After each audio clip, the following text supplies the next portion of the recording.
Namaste. I'm Nikita. I was on a podcast recently talking about the importance of living in alignment with our true selves and our higher purpose, also known as Dharma.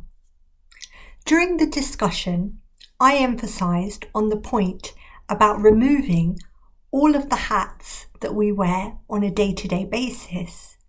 Hats referring to the various roles and labels that we identify with.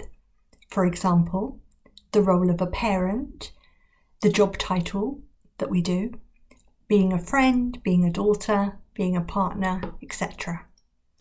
Partway through the conversation, the podcaster asked me, "So are you implying that we should be wearing one hat throughout the day?"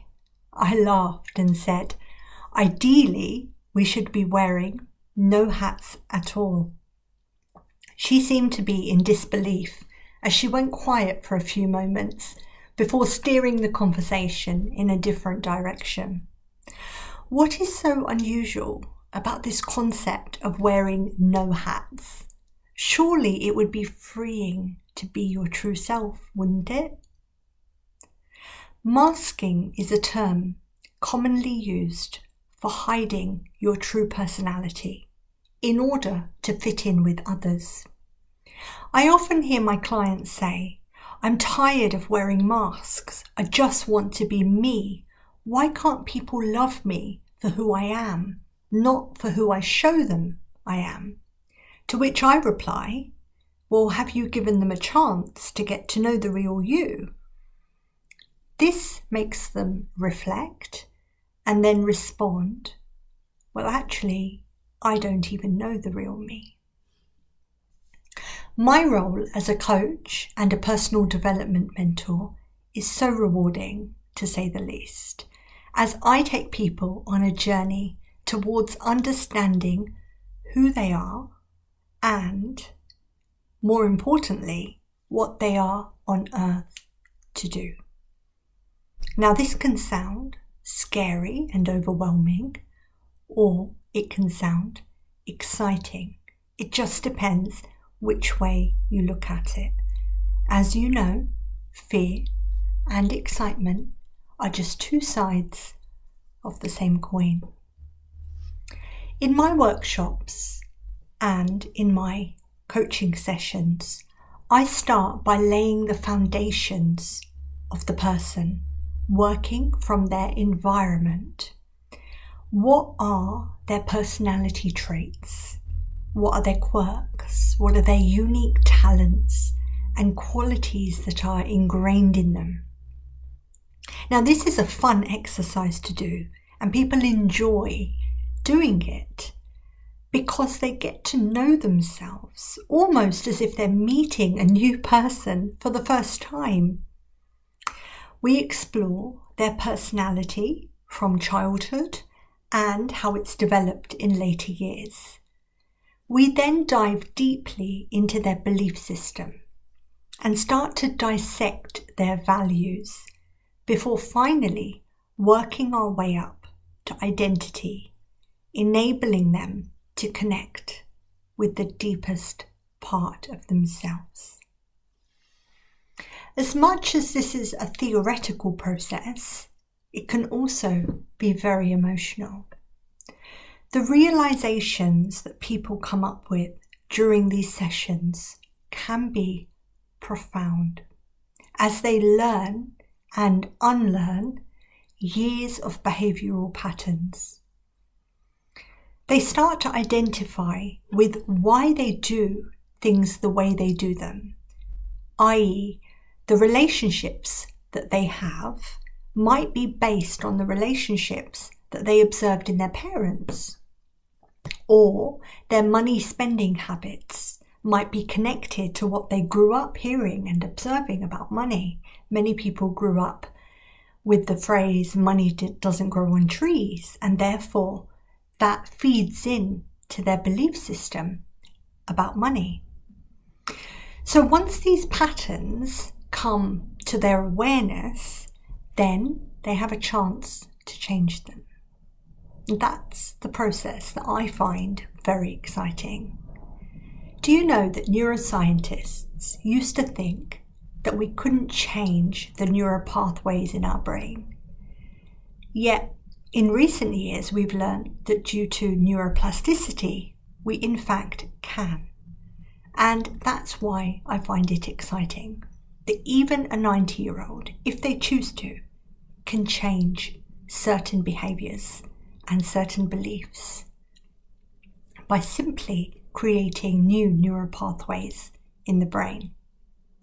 I use my skills as a practitioner and a master of neuro-linguistic programming in my sessions with my clients, whether they be one-to-one or in groups.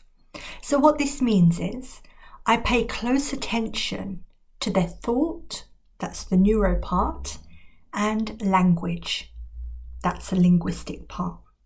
So thought and language patterns are the two cues that we have to understand what's going on in the brain, and particularly the subconscious mind.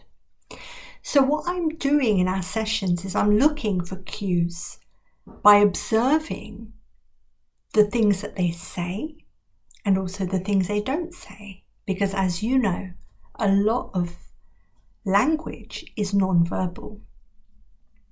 So by observing their body language, by looking out for the pauses, the looks, the subtleties, can be very revealing.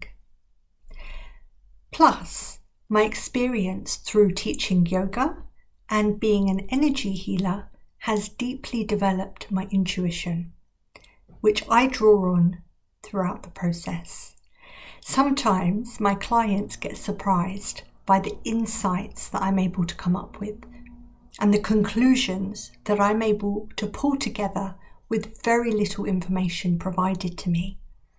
I often joke with them and say that I should have been a detective because problem solving is possibly one of my greatest gifts. I enjoy exploring a person's situation and then piecing together all of the pieces of the jigsaw puzzle in order to come up with the root cause. So that's exactly what it is in a nutshell. It's just like a jigsaw puzzle. We seem to think that life is very complicated, and as human beings, we are complicated, but it doesn't have to be anymore. By working with a coach that you know, like, and trust, you can start to unpick and unravel who you really are. By the end of the process, in working with me, people say that they develop a strong mind and body connection. What does that mean? Well, it means that they understand themselves on a deeper level and they're able to connect with their mind and body. So, for example, if there's something going on in the body, often we don't understand where it's coming from. But by having that mind-body connection, we start to identify where this has come from. So if I've given somebody a Reiki treatment, for example, and their heart chakra is particularly stuck, I'm working on it, and then after that, I might feel very restless. I might feel tired, I might feel agitated, I might not even sleep that night. So if I didn't have that mind-body connection, and if I didn't have that awareness, then I might just think, oh well, it's just one of those days, I'm not sure what it is. I wouldn't understand how to identify it. But because I have that awareness, I'm able to put those two pieces together. Remember I said it's like a jigsaw puzzle. And remember I said I love problem solving. So I like figuring out, why am I the way I am? Where did this come from? Now we need to be careful not to be over analytical as well in this process. But as I shared with you, I'm very intuitive. So I would be able to say, well, because I did Reiki on that person earlier and they had a particularly blocked heart chakra, And maybe I didn't do my clearing as much as I should have done. Therefore, the knock-on effect was the restlessness that I felt and I didn't sleep. So I'm able to put information together and come up with a conclusion. It doesn't mean I'm always right. I could be wrong. But in my mind, I feel like I've got an answer. Same with my clients. I'm able to say to them, okay, this is your symptoms, if you like, your situation, your problem, your concerns. Now, what's going on in your life? What has gone on? What is going on? What do you want to go on? So we look at past, present, and future. And then we try to marry the two and find out where there's a disconnect, where there's a misalignment. So I did a separate video about cognitive dissonance very recently. You may wish to refer to that. So cognitive dissonance is where there's this misalignment between different parts of our mind because we want one thing, but we're doing another thing. So it's like, for example, I want to lose weight, but then I'm not going on a diet. So it's like I'm not actually doing what I want to be doing. So there's something within me that's stuck. So that's where we start to figure out exactly what that thing is. I find it a fascinating process. And, it really does take joint effort because it's myself working closely with the client, really trying to unravel what's going on in their mind. Most of it's subconscious, so they're not aware of it. And that's why I find it fascinating, because we're really trying to look for clues. We're trying to unpick different things, So if I'm coaching a client, for example, and a key word comes up and I notice a change in their body, so somatically there's a difference, the chest rises, they look away, they get teary, I would then hold on to that word because I know that I'm onto something. And I've seen coaching sessions being demonstrated and so many opportunities like that, and I call them opportunities, have been missed because the coach has not been able to catch that in the moment. And so it's so important for a good coach to be able to be very observant and very sensitive as well, because a lot of this stuff is very deep. It's like beneath the layers. As we said, somatic work is so subtle. There's a lot of nuances behind it. And so it's about the coach being fully present in the moment. If the coach has got lots of other things going on in their own mind, they're not going to be with the client. And the other thing that I really dislike about certain coaches is they make notes in between. Now, again, this is a great way for the coach to be able to remember what the client is saying. However, what it does, in my opinion, is it takes them away from the present moment. So what I do is in that 1 hour session, for example, I'm fully engaged, I'm fully present, I don't even barely blink. Well, I do blink, but you know what I mean. I don't really go into my own zone. It's not about me, it's about the client. My mentor, Sue Knight, she said, and I'm not sure if she's the person who created this sentence or if it comes from another source, but when she taught me NLP coaching, she said that I should cease to exist. And that's always stayed with me. And so when I coach a client or even a group, it's not about me. Sometimes I will give my own examples if I think it's relevant and if I think it will add value to the group or to the person, if I think that they will learn something from the example that I'm giving. But if I'm just giving it for the sake of talking about myself, then I don't really think that's necessary, because they're not there for me, they're there for themselves. So the I should cease to exist, what that means is the coach is almost like a mirror. It's someone who's there to reflect back to the client exactly what's going on in their mind. So they themselves are not aware, because remember we said a lot of this is going on in the subconscious mind. So therefore, when the coach is reflecting back their words, their nuances, when they're mirroring them, for example, if the client looks away, the coach will look in the same direction, but mirror image.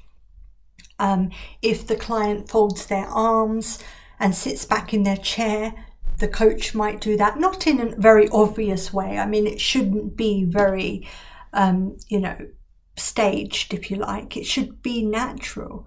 But when that happens, what we do is we create rapport, and rapport is very important in coaching. So when I have seen coaching being demonstrated and they are making notes, it really puts me off, because I think, well, what they're doing is they're not really being with the client. It's more like a tick box, like just making sure that they've got all the information that they need. And with coaching especially, it's different with counselling and other forms of therapy. But with coaching, it's about moving the client forward. It's about getting them from where they are now, which is presumably a stuck state, otherwise they wouldn't be having coaching in the first place. So from this state of being stuck to being where they want to be. And more often than not, people don't actually know where they want to be. And so what we're dealing with here is a blank canvas. And for a blank canvas, we need to be fully present. We need to be in the moment. So that's why to be a coach requires a great amount of mindfulness. I'm very fortunate that I am a meditation teacher, I'm a yoga teacher, I'm a Reiki master. So I naturally have mindfulness because I'm practicing it all the time. I'm practicing it right now with you. I mean, if you can sense, if you're with me, if you're watching this video, I'm not anywhere else. It's not like I'm thinking about what I'm about to have for dinner tonight or what I did this morning. So mindfulness is much more than just being in the present moment. It's about really being there, being with the other person or people if it's a group setting. So perhaps I'll do a separate video on mindfulness. If you think that would be helpful, please comment below, and I would love to do that if you think it would benefit you to hear more about my experiences of mindfulness.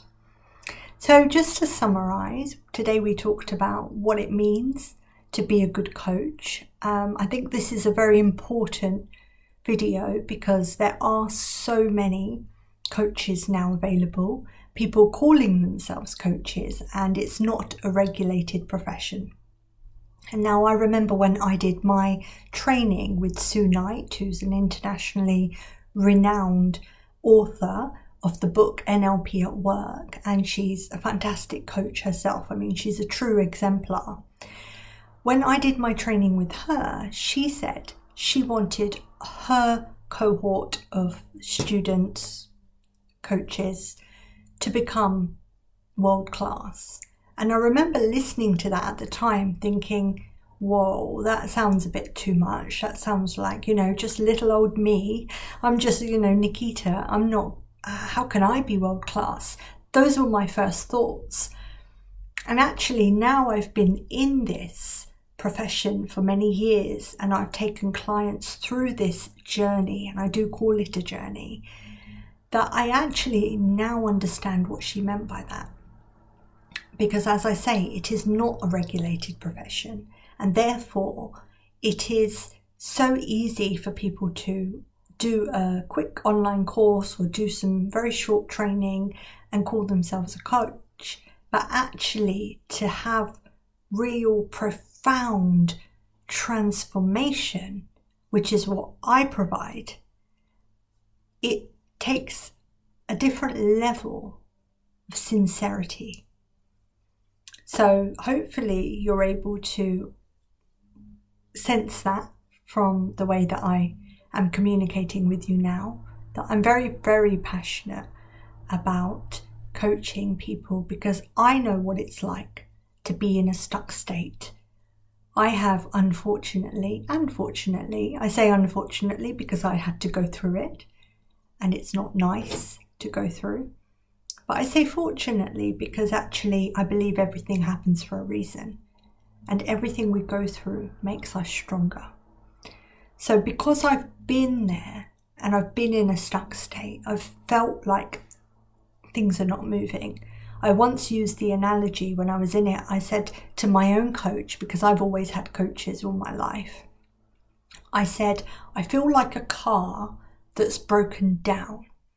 And every time someone comes to repair it, it goes a little bit further and then it stops again. That's how I felt when I was stuck. I felt like things were not moving. I was in a stagnant place. Life was going on as normal for other people. They were getting married, they were having babies, they were getting job promotions, they were buying houses.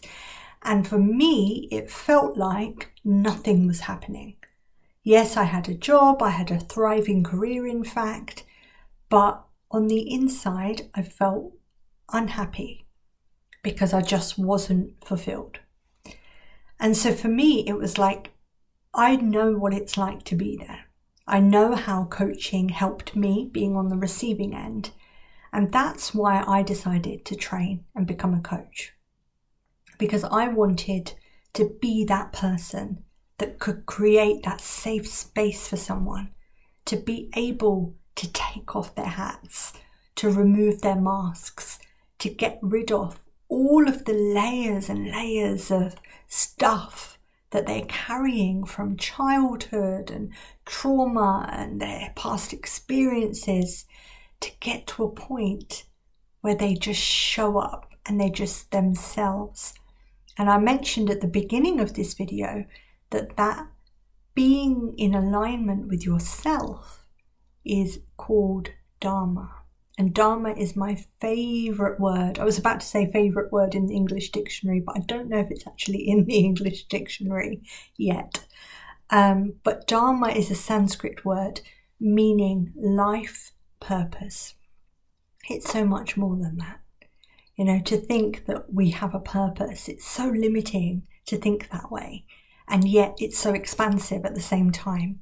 And I say it's limiting because it can sort of put us in a box and be like, well, my purpose is to do this. I often hear mothers that come to me for coaching and they say, my purpose is to be a mother. Or somebody else will say, my purpose is to do this job that I do. Yes, that's correct. It's part of your purpose, but it's not your whole purpose. So when I say that the word purpose, Dharma, is expansive, what it means is it's limitless. It's you. It's actually not something you can articulate. It's a state.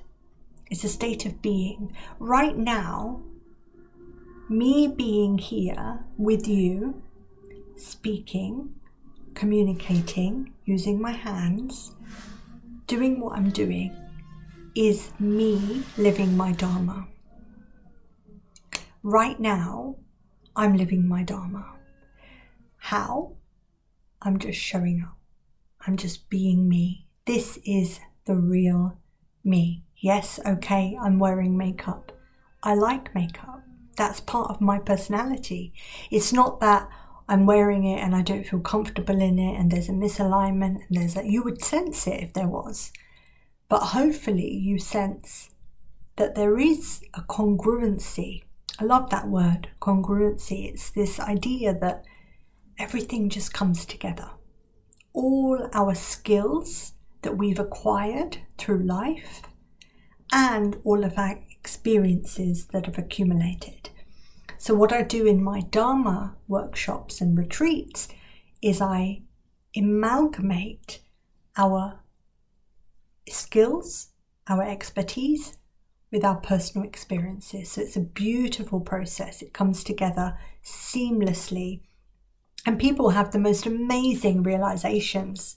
They're like, wow, this is what I'm supposed to do. Or that's the reason that happened and then that happened and that sequence of events had to happen because I had to get to know this part of myself, or I had to discover this about myself. So it's very insightful. Working with me is a journey. It's not for the faint-hearted. It's for people that are really ready.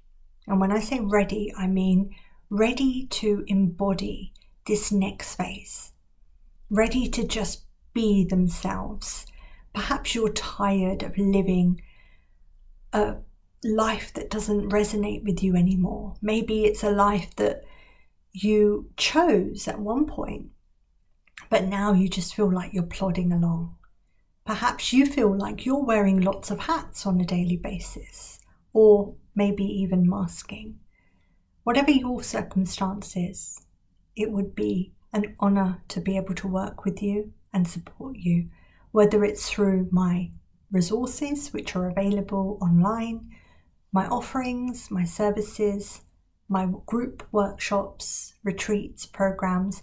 Please get in touch, give me feedback on this video, subscribe to my channel, like, comment and communicate. Stay connected with me and let's go on a journey together.